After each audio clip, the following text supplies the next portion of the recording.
Nu er vi nået til anden del af vores bevis omkring kosinusrelationen. Kosinusrelationen har jeg skrevet op heroppe, øh, så det er det, vi skal nå frem til.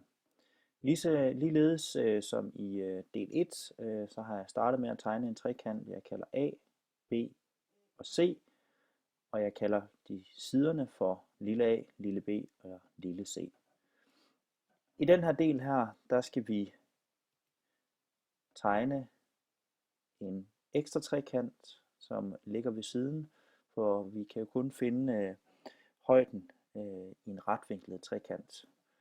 Den her lille trekant, den piller vi lige ud til siden, og kalder også den for nogle betegnelser. Til at starte med, så vil vi jo prøve at finde højden i den lille trekant, hvorefter vi finder højden i den store trekant. Til at starte med bruger vi selvfølgelig Pythagoras sætning, som vi brugte på den anden trekant. Og her er det jo, at vi tager den ene kateter i anden, plus den anden kateter i anden, er lige med hypotenusen i anden. Altså Pythagoras sætning. Vi isolerer h, så vi får h i anden er lige med b i anden minus x i anden.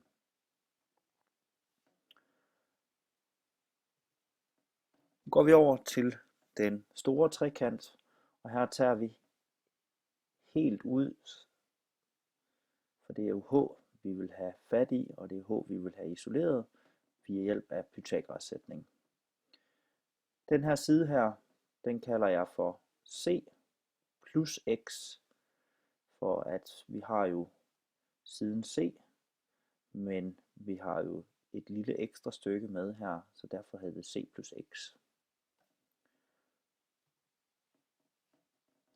Når vi så skal skrive vores Pythagoras sætning, så hedder den c plus x i anden, den ene kateter i anden, plus den anden kateter i anden, er lige med hypotenusen i anden. Her vil jeg også isolere h, og så kommer den til at hedde, at h i anden er lige med a i anden minus, den flytter vi om på den anden side af lighedstegnet, minus den anden kateter i anden, altså c plus x i anden. C plus x i anden kan vi også skrive om til en kvadratsætning, så vi tager det her stykke her, som i og med at vi har et minus foran af parentesen, så skal vi ophæve den, men vi skriver den om med en kvadratsætning. Og så bliver den til at hedde a i anden minus c i anden minus x i anden minus 2 xc, altså 2 gange hvert led. Nu kan vi se, at h i anden er isoleret i begge trekanter, og det kan vi så sætte på hver sin side af et lighedstegn. Her har vi så på den ene side a i anden minus c i anden gange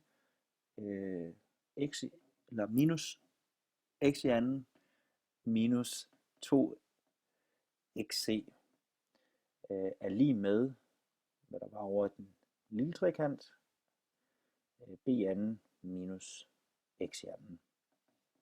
Nu kan vi se, at der er to ting på hver sin side af lighedstegnet, som går ud med hinanden, altså minus x i anden går ud med hinanden på hver side af lighedstegnet.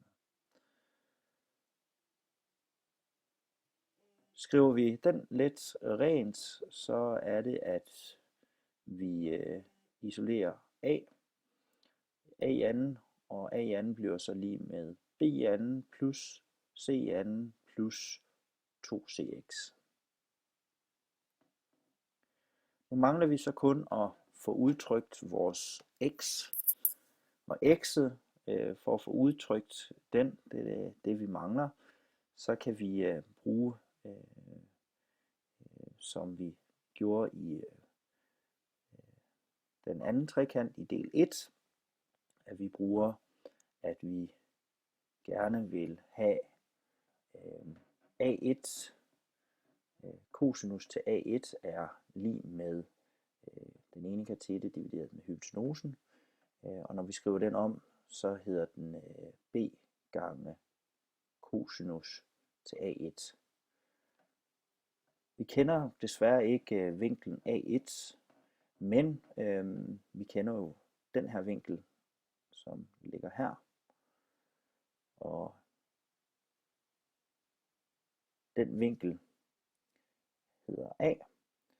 Og her kan vi sige, at b gange cosinus minus 180, eller 180 minus a, det vil sige, at vi ved jo, at den her del linje er 180 grader, og så minuser vi a, så har vi vores vinkel a1. Når vi skriver den videre om, og der kommer et minus foran, så er det fordi, at vi kender ud fra vores enhedscirkel, som jeg viser her. Her har vi vores enhedscirkel, og her har jeg bare taget et halvt udsnit af enhedscirklen. Jeg har sat vores vinkel, det der tilsvarer vores vinkel A1 til 40 grader, og over på modsat side har vi så vores vinkel, som vi bliver til 140 grader. Vi ved jo, at det her det er 180 grader på x-aksen og på y-aksen, som vi har her. Her kan vi så se, at sinus til vinklen bliver aflæst på y-aksen, og cosinus til vinklen bliver aflæst på x-aksen. Nu kan vi samtidig også se, at de her to vinkler her, de er symmetriske. Vi kan se ved at ændre på vinklen, der vil de altid være symmetriske. Så det vil sige, hvad vores cosinus til vinklen er, vil den også være bare med et minus foran. Og det vil sige, at vores cosinusrelation er den samme, bare med minus foran. Der fik vi det fra enhedscirklen, og derved får vi minus b gange cosinus til a. Og det kan vi sætte ind på x's plads, den sidste del her. Og så får vi vores cosinusrelation, som er a i anden er lige med b i anden plus c i anden minus 2b gange cosinus til vinklen a. Herved har vi bevist vores cosinusrelation, hvor højden falder uden for trekanten.